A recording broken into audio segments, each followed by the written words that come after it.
Thank you. Morning, everyone. Thank you so much for coming. To start with, I'd like you, on the back of your booklet, just where you find a space, 30 seconds, write 2 lists.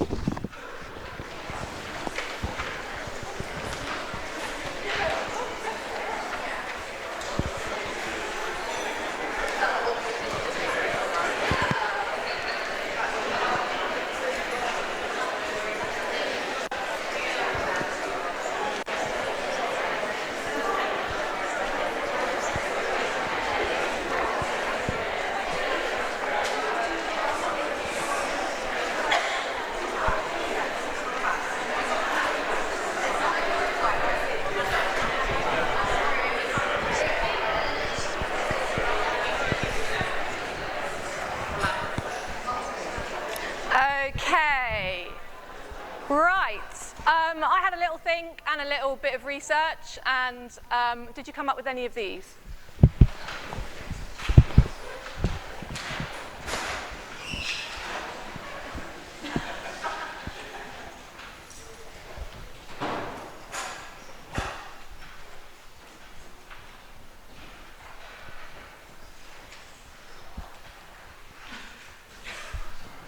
That might be a bit out of date now. That's what my kids did when they were that age.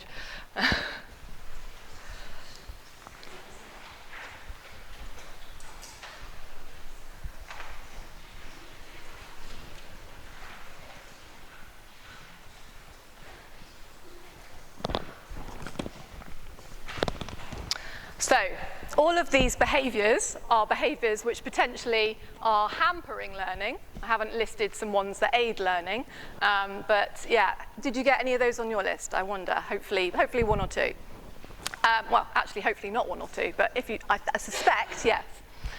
So the focus of this talk and this term, and this is our title, Behaviour for Learning and How Teaching Can Foster It, and the booklet is supportive of that. If you want to make any analogue notes today, then pages 5 and 6 have got some of the images I'm going to use and some spaces if you want to make any notes. So I have done, as Gavin said, a lot of reading of articles, but also I like to read at least sort of 1 book for every INSET, and I reread Running the Room by Tom Bennett, and I think that's my #1 recommendation. If you want a really, really good book on behaviour that's really balanced, this is the one. And I'm Assistant Head for Teaching and Learning, and quite simply, if they aren't behaving, then they aren't learning. And it's our job to promote that behaviour. So I suppose we ought to ask ourselves, is there really a problem? So I had a look at some of the recent reports, some of it's survey data, some of it's international, some of it's UK-based, and these were some of the things that I pulled out.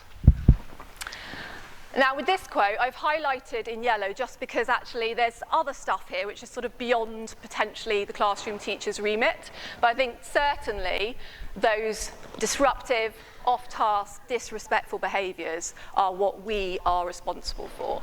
And we're not talking about, you know, throwing chairs or swearing, because we're talking about death by 1,000 cuts. We're talking about whack-a-mole here.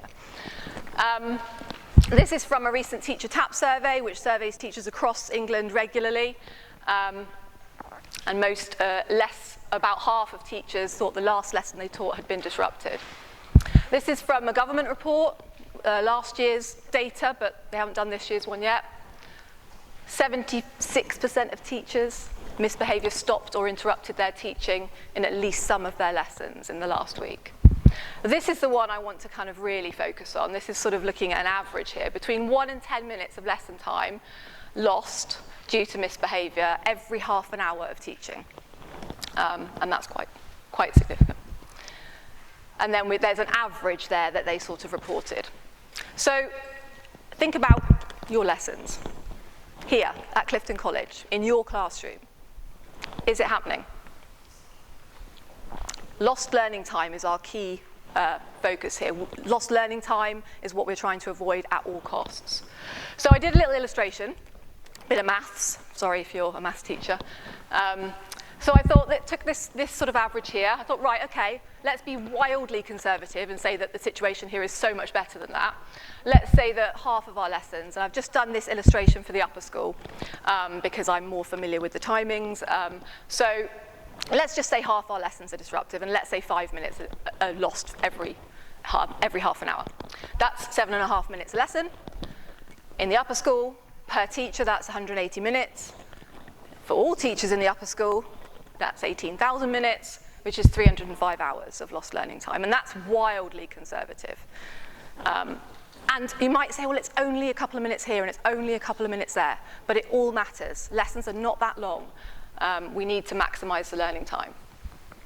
So in order for us to properly answer this question, what is behaviour for learning and how can teaching foster it, we need to understand all the terms. I'm just going to go through just learning, teaching, and behaviour for learning as well, and then we're going to look at what we can do. So we have to understand learning, we have to understand how human beings and how children learn and develop in order for us to know what the best thing to do, what the best teaching practices are in order to get them in the best place for learning. So we've got an interplay here. Neither of these things happen in isolation. So the teacher is the expert in the domain. Not an expert in every domain, an expert in your domain. That might be an age or a stage, that might be child development, that might be a subject at secondary level. And the learners are novices, which means we're the guiding force in the room. In terms of what is learning, we are more similar than we are different in the way that we learn. We all have the same cognitive systems, broadly speaking, although some of them are slight sort of permutations of those, obviously. But learning is making meaning so that the information gets securely encoded in your long-term memory, which is up here. And if that happens, there will be a relatively long-term lasting change that can be evidenced by actions or behaviour. Like if I think to myself now, you think to yourself, in the subject or the stage or the age that you teach, think of your content or skills that you have to teach, and just pull a random fact from your long-term memory.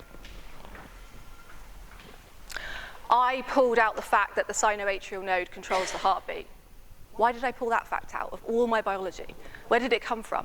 Well, it's in my library somewhere, isn't it? Why did I choose to pull that one out? I had no cue, just a random one. I'm fascinated by why I pulled that one out. Last time I did it, I pulled out podocytes in the kidney, so strange. But they're in my long-term memory, and so I can use them. Teaching. Planning, delivering, assessing, with the intention that something is learned. Notice not anything, something.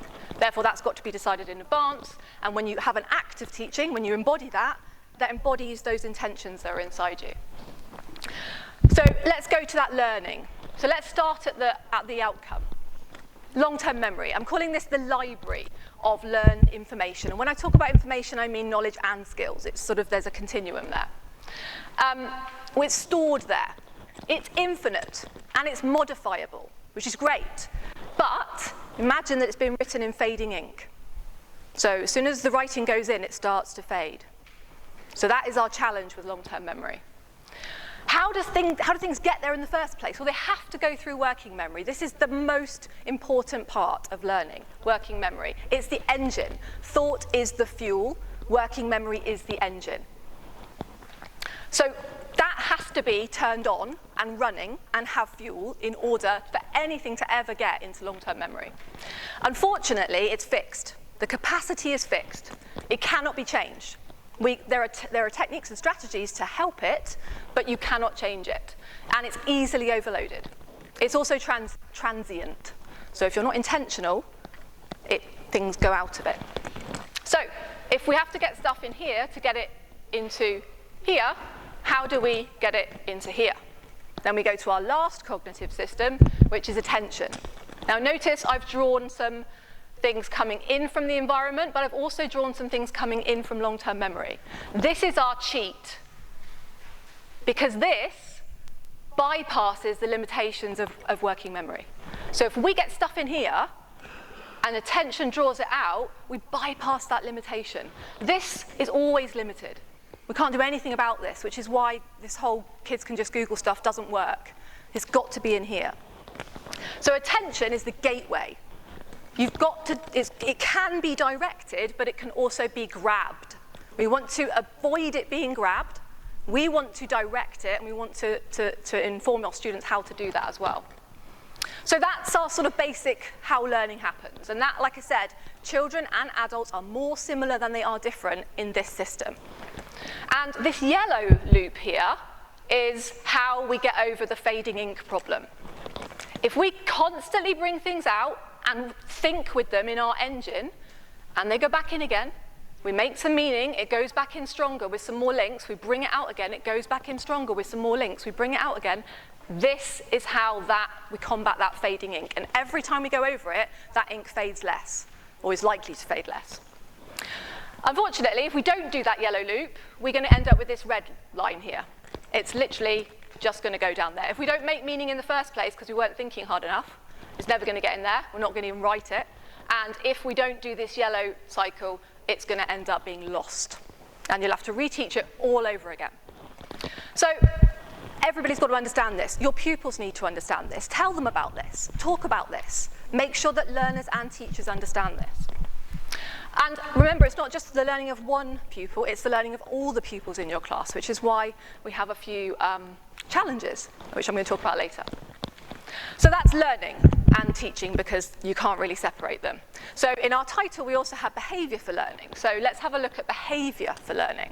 So I'm going to start with human behaviour and then go on to learning behaviour. So what causes human behaviour? Now, a lot of people say there's genetics. There is a genetic component, but let's just park that and let's think about other influences on human behaviour. What are they?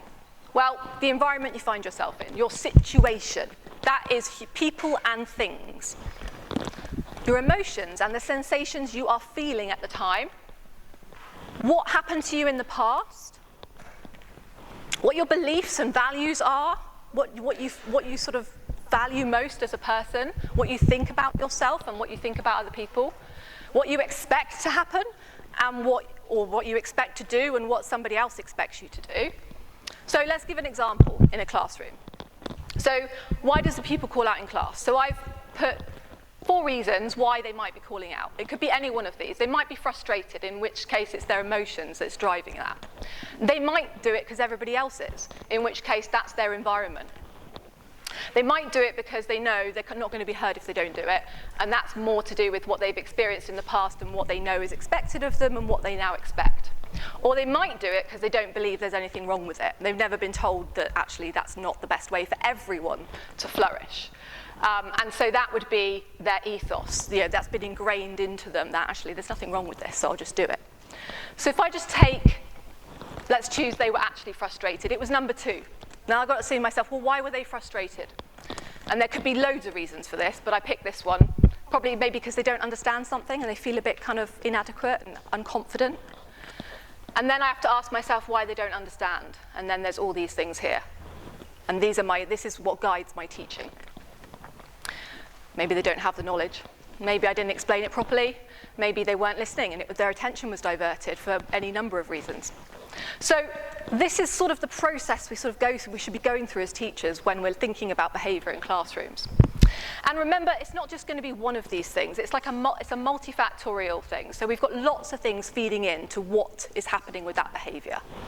But people will change their behaviour to align with their social situation, with the norms and the routines, as long as they feel part of the group, they have identity with the group, and they believe in the group norms, and the group norms are upheld. That is something that happens a lot.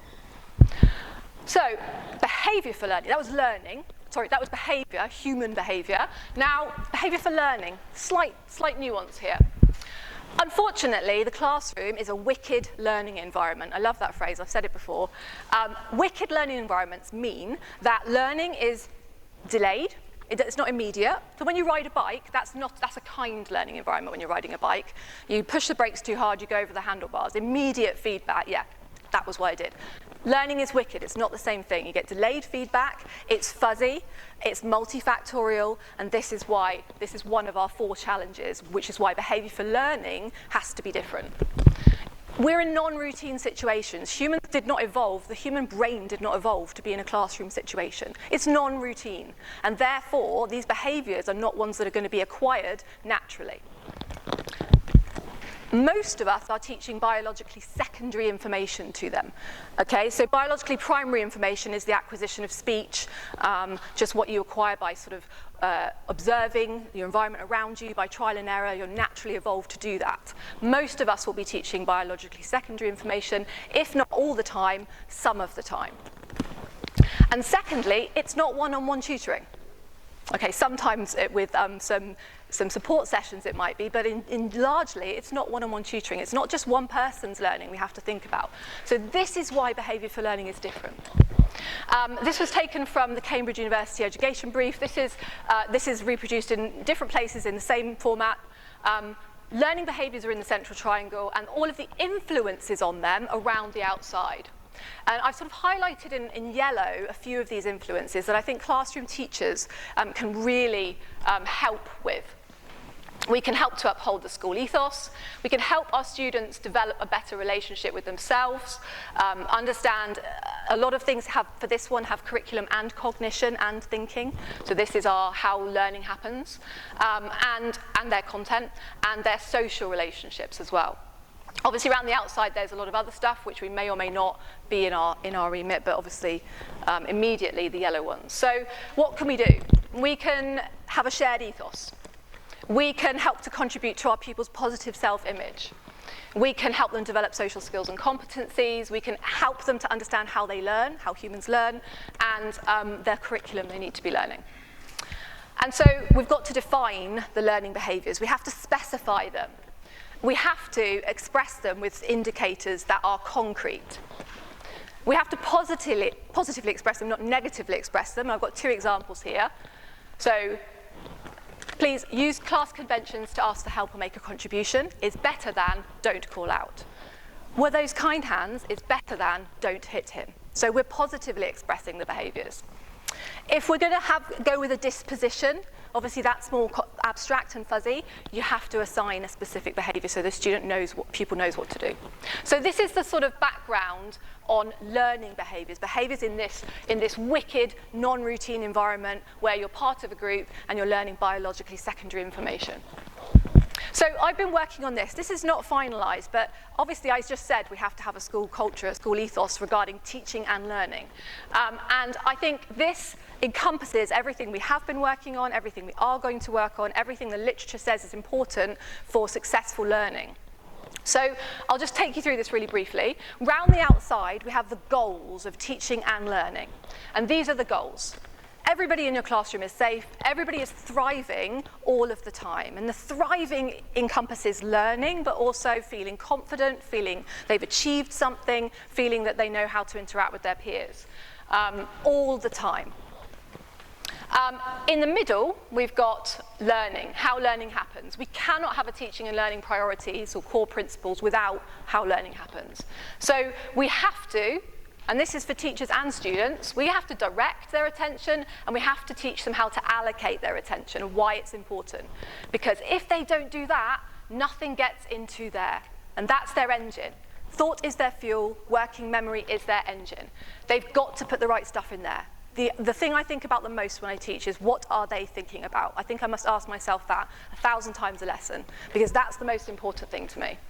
And then if that happens, we need to encourage schema building. We've got to plan our lessons with existing knowledge in mind. We've got to plan meaningful links. We've got to help them make those links. We've got to test whether they've made the right links or not. And then finally, in the middle, we've got a culture of learning. Now, I wasn't able to put all my B's in there, but be present in body and mind, because you've got to be there in mind as well. And again, this is teachers and students, but this is something quite nice for you to sort of talk to your pupils about. Be active, and I don't mean just this, cognitively active. Remember, hard thought is what gets that long-term memory. Oh, hang on. Be brave, be open to challenge. Go for that challenge. Don't worry about failing. That's the culture here.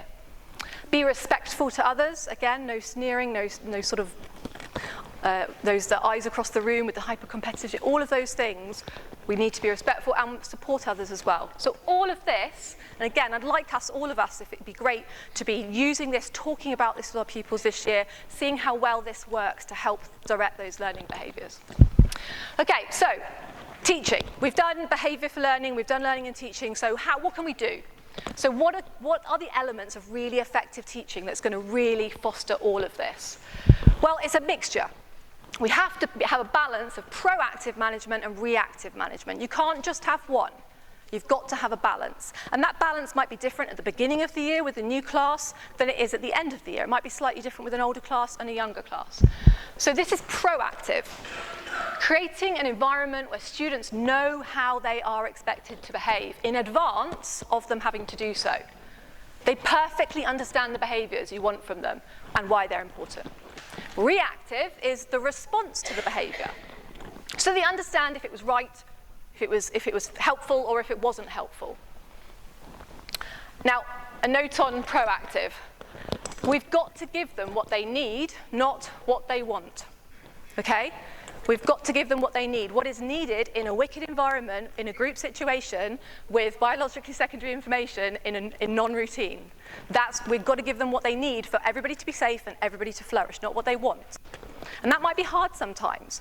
You know, where the kid shouts out the answer, it's the one that it struggles with your subject the most, but they've just shouted out a correct answer. What do you do? In that situation, if you allow that or ignore that, you tell the rest of the class, that's normal. That's our norm now. I said our norm was don't call out, but I've just allowed it. Okay, we're maybe not talking hard sanctions here, but you've got to uphold those norms. And over here, my icon over here means least invasive intervention.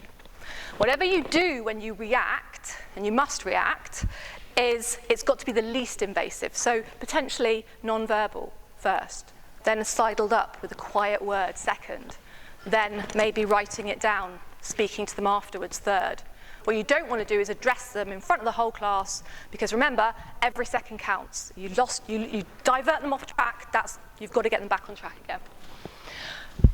The room must be run by the teacher. In running the room, there's a quote that talks about the authority over running the room is a zero-sum game. If you abdicate that responsibility, someone else will take it up, and it will be your pupils, not you. Okay. So, how can we be proactive? This is a bit airy-fairy. What actually do we do? Well, core values, holding up high expectations, having shared routines, having shared norms. That's all the proactive. Reactive, consequences. But consequences is a bit of a negative word, but actually we mean positive consequences and negative consequences. And obviously on a sliding scale. And this is all based on what we know about human behaviour and what we know about learning behaviour.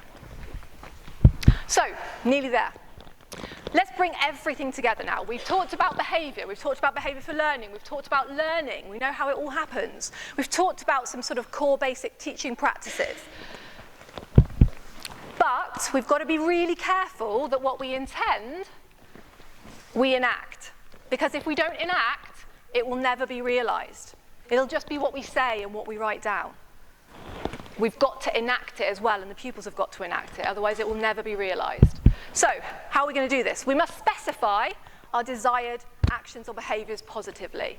We've got to, so that they understand it. And upper school teachers, generally secondary school teachers, assume more than primary school teachers that their pupils should know how to do this. They should know how to line up. They should know how to walk in. They should know not to chat with each other. It's not my job to teach them behaviour. Yes, it is. It is our job. It's a curriculum as well. So once we've specified those behaviours, we have to teach them, not tell them. So I'm not going to give a list of expectations and get them to stick it in and sign it. I'm going to teach them. It's going to be a curriculum, and I'm going to reinforce it. I think if one of the podcasts that I've recommended and the booklet, I forget her name now, but the lady, she's speaking to Tom Bennett, who wrote the book, and she says she's deliberately not read his book because she's a primary school teacher and she thought it was just for secondary school teachers, so she deliberately didn't read it. But then obviously she was having him on the podcast, so she read it, and she was like, oh my goodness, I was bowled over by, she was like, this is primary practice. This is primary practice. So actually, primary colleagues, I know that you teach behaviour every day. You uphold behaviour every day. And some secondary school teachers might as well. But we slip into the trap, I think, of assumption.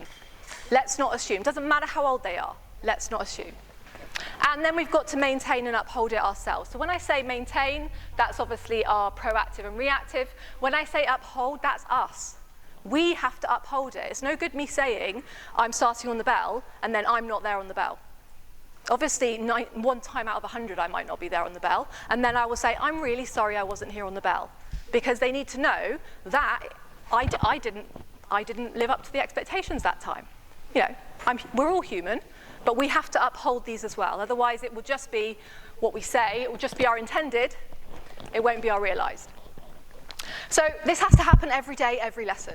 This has to happen with high expectations, and it would be great if we could move towards using thank you, not please do this, but, I don't know, really kind hands, thank you. Got straight on with the task, thank you. All eyes were on me, thank you. We are confirming you have met the expectations. And it's got to be everybody. Again, I've said this before, nobody in the college should be opting out of this because we all support each other. If one teacher tries to change one thing, it'll take them 24 weeks if they do it every lesson with one class. If 170 teachers do it, it will take 2 weeks. It'll be easier for all of us, and our pupils will know what to expect. So, these are our routines. We're building our routines. We're building our repertoire at Clifton College. We're doing it gradually. We're not going to just adopt everything. So last term, we looked at equity of participation with 3 really good questioning strategies and response strategies. And this term, me and the instructional coaches have chosen 3 behavioural support strategies. And this one in the middle, we've actually made ourselves. Now, this is mentioned in the Green Book, but we felt it deserved its own walkthrough, so we've brainstormed it, we've 5-stepped it, and this is the one you're going to be receiving your training input on later this morning. This is the one you're doing in departments with your HODs, and this is the one that everybody needs to be doing. So I'm going to briefly just go through that. It's the simplest one of all. You'll receive your training input on that one, and this will be you constantly working on it in departments. So, signal, pause, insist is 101 for behaviour. It is literally base behaviour routine. We should not be talking over the students, almost ever. So, signal, pause, insist is just a way to get their attention without shouting over them. And it's got the insist is the bit that usually gets missed, and you've got to think about directing that attention. Because if it doesn't get into there, it's not going to get into there. So I'm just going to tell you what I do. I do this all the way up. I rarely do it with sixth form, I suppose, but I have done it with sixth form, but I do it all the way up. If I want to talk to them and they're doing something, I will just put my hand up and I will just say, okay, in 3, 2, 1. All eyes. That she's never going to talk over us, so we have to listen to her, but that's not going to happen. So it's actually so simple, but the insist is the absolute vital bit. And the pause is really important as well, because they're not all just going to go boom immediately. That's unrealistic. But we've got to pause and we've got to insist. So what I started doing it, some of my pupils started putting their hands up as well. I went, oh, no, you don't have to do that. Just, if you ever see me doing this, then you know. And I tend to do the count before the all eyes and ears, because if I say all eyes and ears first, then they weren't all listening. I might give a slight reminder, like still waiting for some eyes at the back.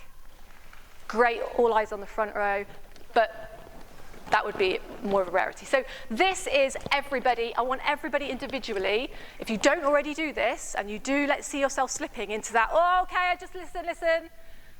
Let's have a real push on trying to make sure that there's hardly ever a time when you are shouting over them to gain their attention. So front-loading means participation you are going to be doing in your coaching groups. Front-loading is literally just saying something first. That's all it means. And explicit means is how specifically, how do you want them to behave before you give them what they're actually going to be thinking about. This is a great, if you're a pre-prep or prep teacher, this is a great reference to have a look at. This is from a sort of a child psychologist, and she talks about it from very young children's perspective, but also from parental perspective about how important it is to front load your means of participation. I would say, again, this is so important. This makes all the difference. So many teachers at the Teach Meet talked about how important this is.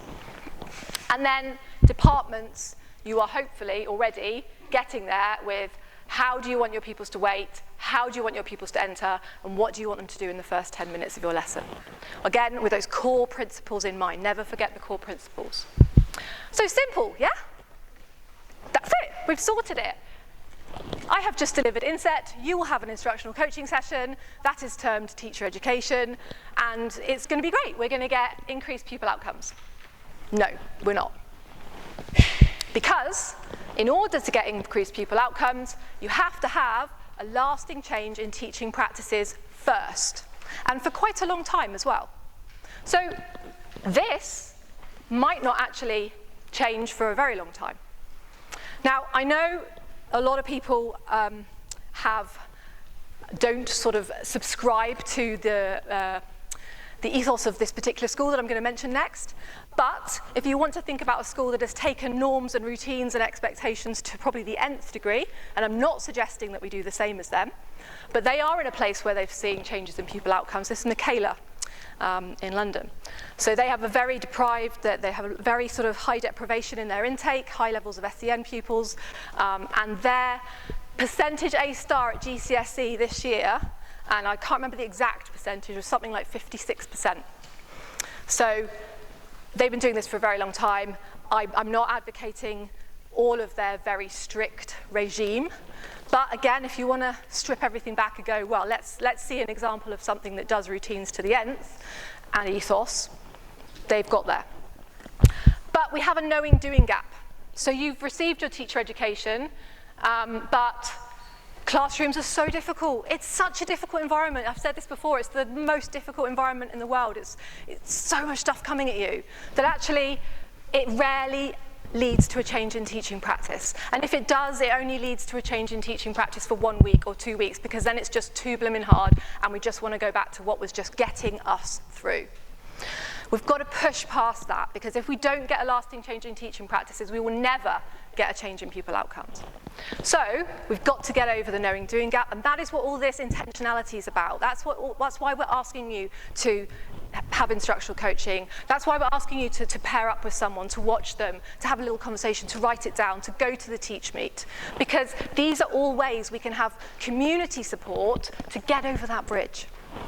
And then we should hopefully start to see, but we're talking possibly years here. Remember, learning is multifactorial. And I would add in as well that if we get a lasting change in teaching practices, we will get a lasting change in learning culture, and that will lead to our lasting change in pupil outcomes. So I just wanted to introduce the team. I know that a lot of you know the team, but I'm really proud of the team. So in blue are all of the instructional coaches, and in pink are the professional learning advocates, which is the new position, which is sort of the old teaching and learning rep, but there is a job description, and the professional learning advocates are basically your champions of responsive teaching and professional learning. They are intentional. You want to see someone doing all of this or trying to do all of this, these are the people that you go to.